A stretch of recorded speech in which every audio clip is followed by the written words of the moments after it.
Boring na ba ang lasa ng nakasanayan mong pansit canton at gusto mong i-level up ang lasa nito? Sa recipe na ito ay i-share ko sa inyo ang level up sa lasa at sarap ng ating nakasanayang pansit canton. Una, lutuin lang ang noodles till al dente. Rinse it with water to stop the cooking at para hindi ma-overcook yung ating noodles. Sa kawali, igisa ang bawang at sibuyas using oil from the noodles at dagdagan lang ito ng regular na cooking oil.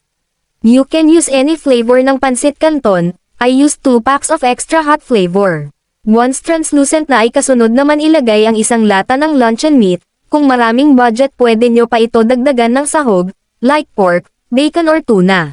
Cook until mag-brown ang luncheon meat. Once luto na ito ay pwede na ito timplahan ng soy sauce from the noodles at haluin.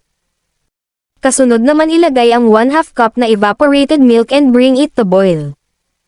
Pwede ko bang malaman kung taga saan ang mga nanonood sa akin? E-comment mo ang iyong lugar. Maraming salamat sa suporta. Once na kumulo ito ay titimplahan na natin ito ng paminta mga 1/4 teaspoon, at ang seasoning powder from the noodles. Haluin lang ito ng maigi at lutuin pa hanggang sa lumapot. Kung wala kayong evaporated milk ay pwede kayong magtimpla ng powdered milk sa mainit na tubig. At once na lumapot na ang sauce ay ilagay na natin ang nalutong noodles.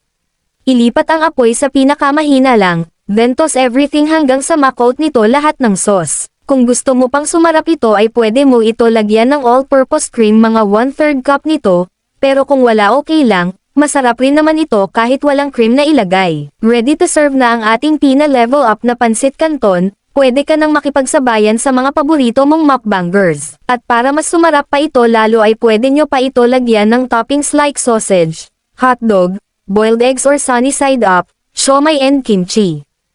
So yun lang po at maraming salamat sa panonood. At kita-kits sa susunod nating pagluluto.